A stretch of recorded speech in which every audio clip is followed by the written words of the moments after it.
ahora sí, dale.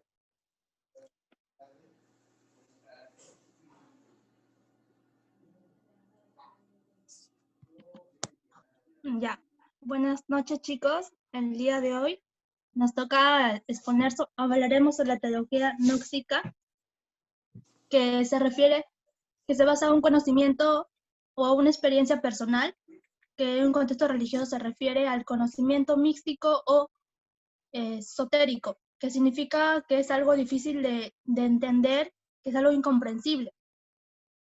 La gnosis en el periodo helenístico o periodo alejandrino, que empezaron a asociar el término gnóstico con el periodo greco-romano, que se basa en el siglo IV o siglo I a.C.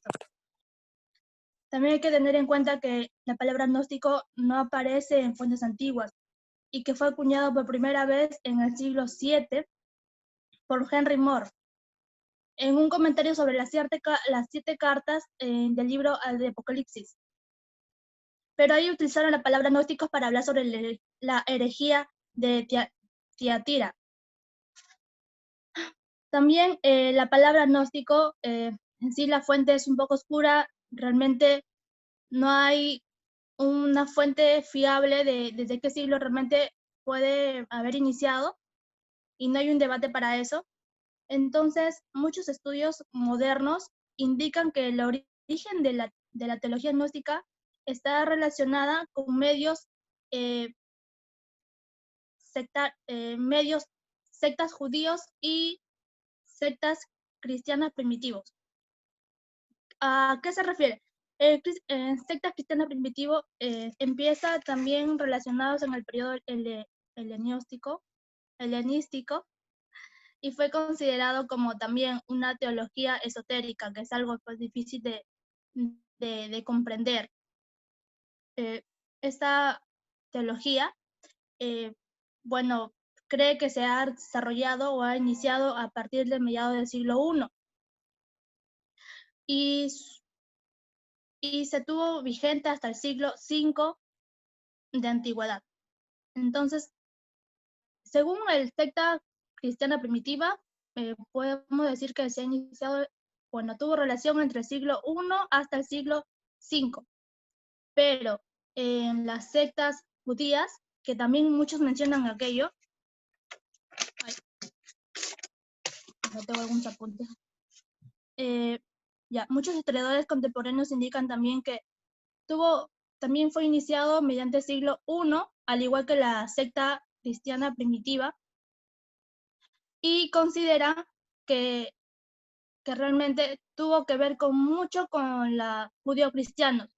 Incluso menciona que esa teología tuvo referencia cuando Pablo expuso una de sus cartas, no recuerdo bien, pero igual, tuvo referencia igual en el siglo I. Exactamente he buscado más información sobre el tema de qué fecha exacto.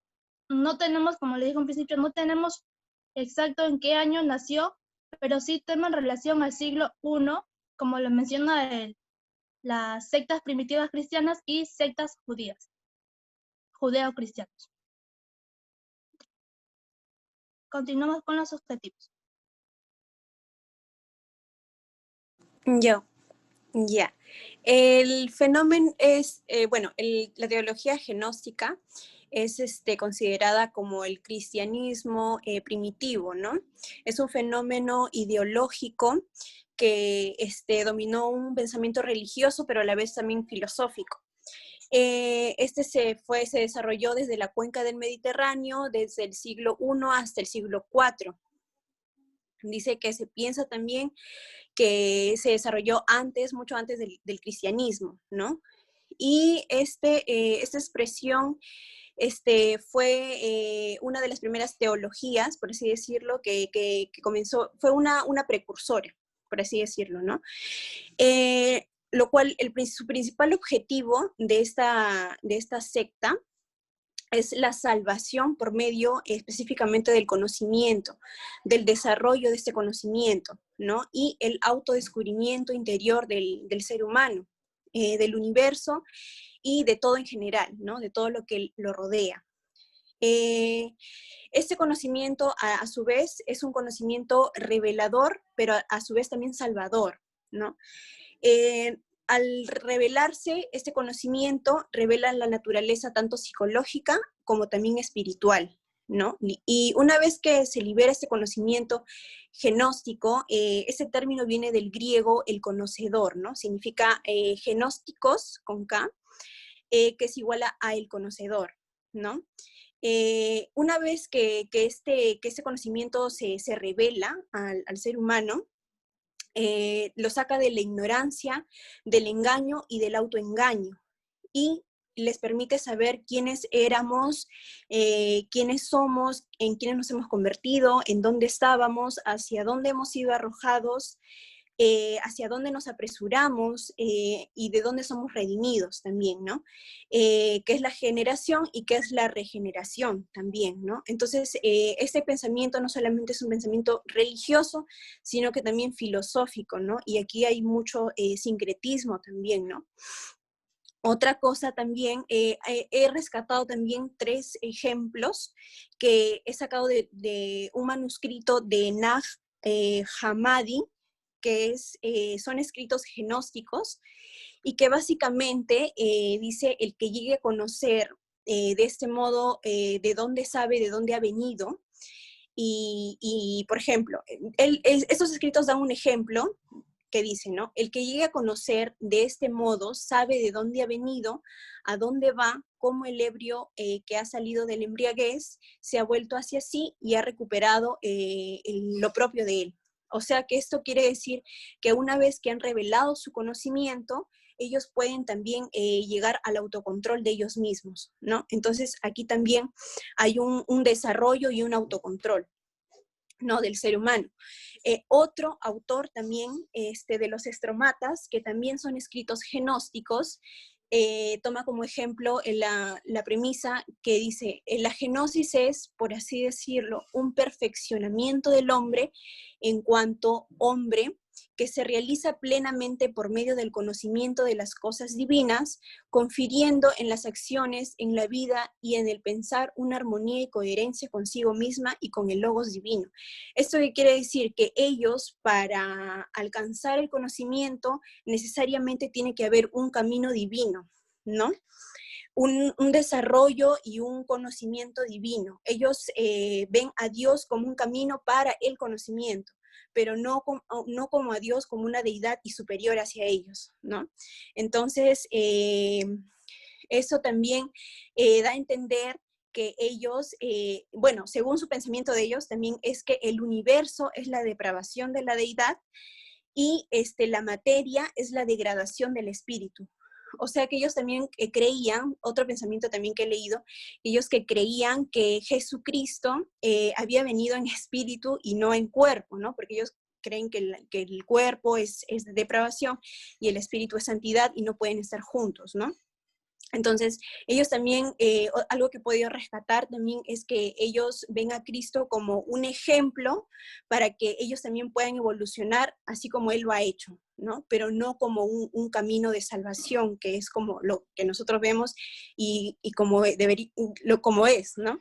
Entonces, otro ejemplo también es el de Henry Charles Puech, que es un filósofo francés que dice que la genosis es una experiencia o se refiere a una eventual experiencia interior por la que un estado de iluminación que es regeneración y divinización. O sea que ellos piensan que una vez que han evolucionado en su conocimiento, van a poder llegar a ser deidad también, igual que Dios, ¿no?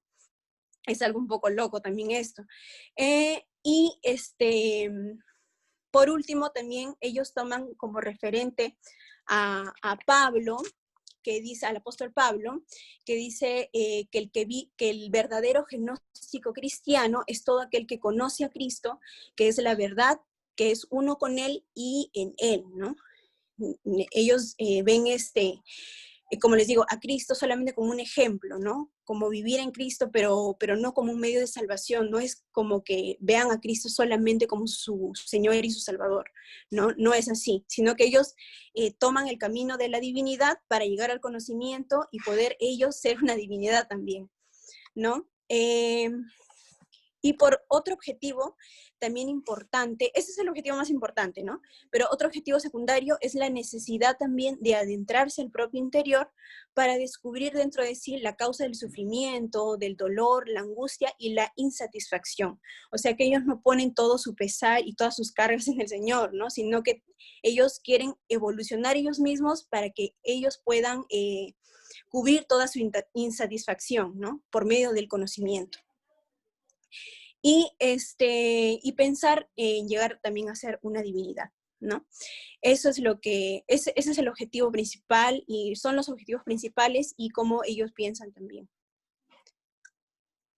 Luego vamos con... Bueno, siguiendo con la exposición, vale decir que es un poco complejo encontrar información estandarizada sobre lo que es el gnosticismo, sino que al igual que otras herejías, al igual que otras doctrinas, podemos encontrar varias ramas, varias variantes, diferencias que pueden afectar quizás el orden de la exposición. Sin embargo, hemos querido también ser no dejar eso de lado y ser lo más sucinto, pero también tocando doctrinas relevantes entre las diferencias entre el gnosticismo y el cristianismo, ¿no?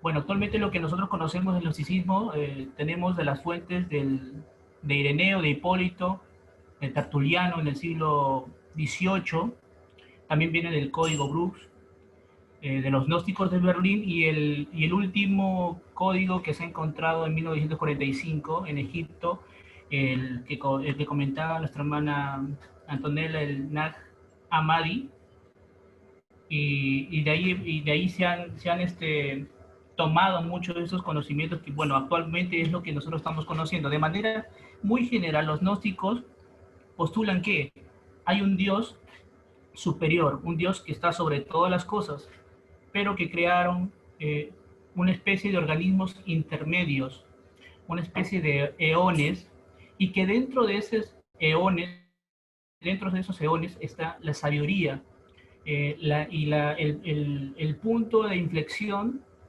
se crea cuando la sabiduría quiere conocer al Dios incognoscible, al Dios que no se puede conocer, dando como fruto a Demiurgo. Y que Demiurgo, junto con los arcones, esclaviza a la humanidad, la parte material, y no deja que el espíritu llegue al Dios supremo. Vale decir y comentar que en esta sección nosotros estamos frente a un dualismo. Los gnósticos enarbolan la bandera del dualismo cuando colocan al bien contraponiéndose con el mal, a la luz con las tinieblas, al espíritu y la materia. Tenemos un cuadro comparativo donde hemos descrito tres doctrinas fundamentales para el cristianismo, pero en contraste con lo que piensan los gnósticos.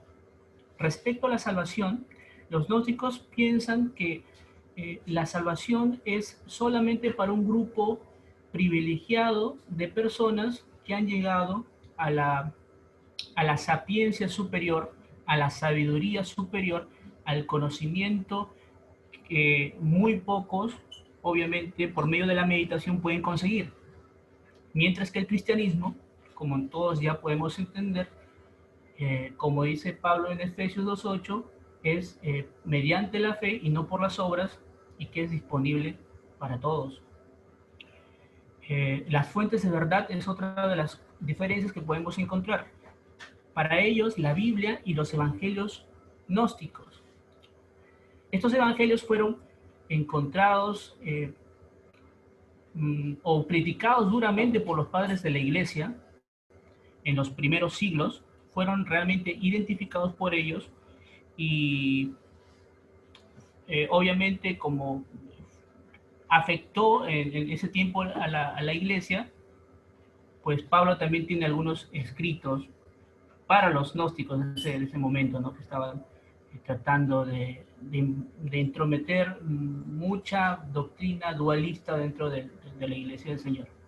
Mientras que en el cristianismo pues tenemos sola escritura, ¿no? Podemos encontrar en Juan 17:17, 2 Timoteo 3:15, 17, en Hebreos 4:2, para los que están apuntando pueden quizás verlos después, ya que por la premura de tiempo no hemos podido tocar cada uno de ellos. Después tenemos a Jesucristo. Como comentaba nuestra hermana también, el cuerpo de Jesucristo para ellos no era real, era una apariencia. Y que el Espíritu vino después de su bautismo, pero antes de su crucifixión. Esto afecta, golpea directamente a una de los pilares del cristianismo como el que lo conocemos, ¿no? Jesucristo es completamente Dios y completamente hombre, es lo que dice, la unión hipostática, ¿no? Debido a que la necesidad del sacrificio sustitutivo tenía que ser, debido a que necesitaba el sacrificio sustitutivo aceptable por el pecado, ¿no? Como podemos encontrar en Hebreos 2:14, 17. Estas doctrinas o este tipo de enseñanzas son muy, pero muy peligrosas, o lo fueron en ese tiempo, fueron peligrosas durante toda la historia del cristianismo y lo siguen siendo debido a que toman diversas verdades a medias, las juntan con otro tipo de enseñanzas y forman una estructura diferente, pero que se amolda a su criterio, a lo que ellos creen mediante la emoción, mediante la intuición o mediante esa meditación que va más allá pues, de lo normal y de lo cristiano, como lo podemos ver en otras ocasiones.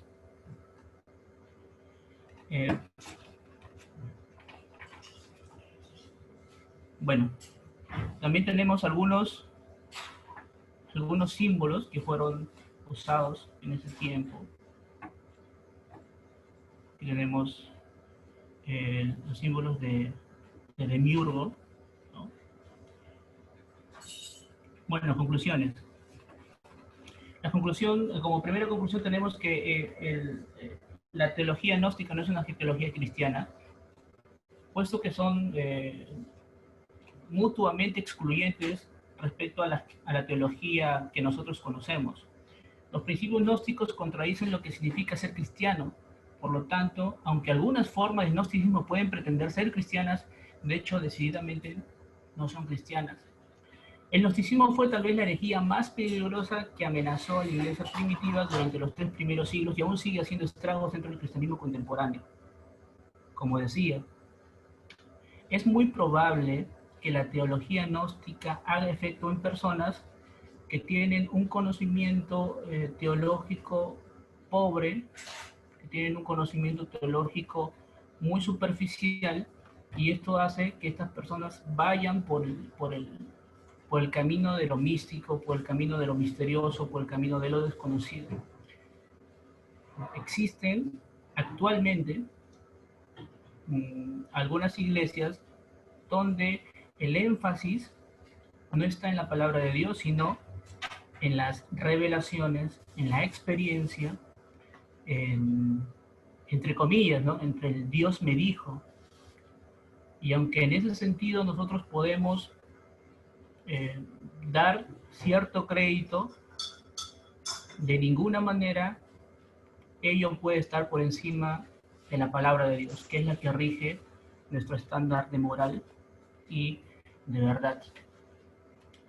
Es notable también el parecido de sus planteamientos con lo de la nueva era, los masones, Illuminati y el satanismo. Recordemos lo que pasó en el Edén. Con todo y ser especiales, Adán y Eva fueron engañados por las sutilezas.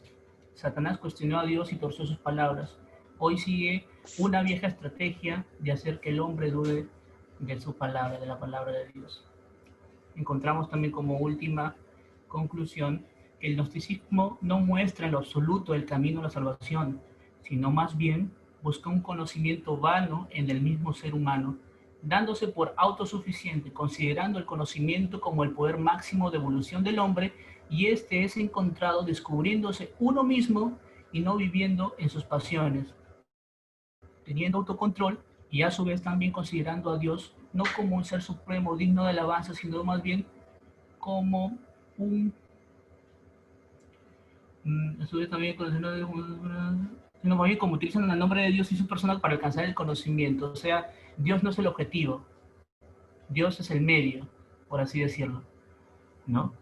También consideran que la materia es la degradación del espíritu buscando una evolución divina a través del desarrollo del conocimiento, a la cual jamás podremos llegar porque no somos dioses. Yo quisiera concluir también con un pequeño comentario sobre la importancia de estudiar los gnósticos. Actualmente nosotros encontramos una comunidad de cristianos donde involuntariamente se está apoyando en muchas de las doctrinas gnósticas sin pensarlo.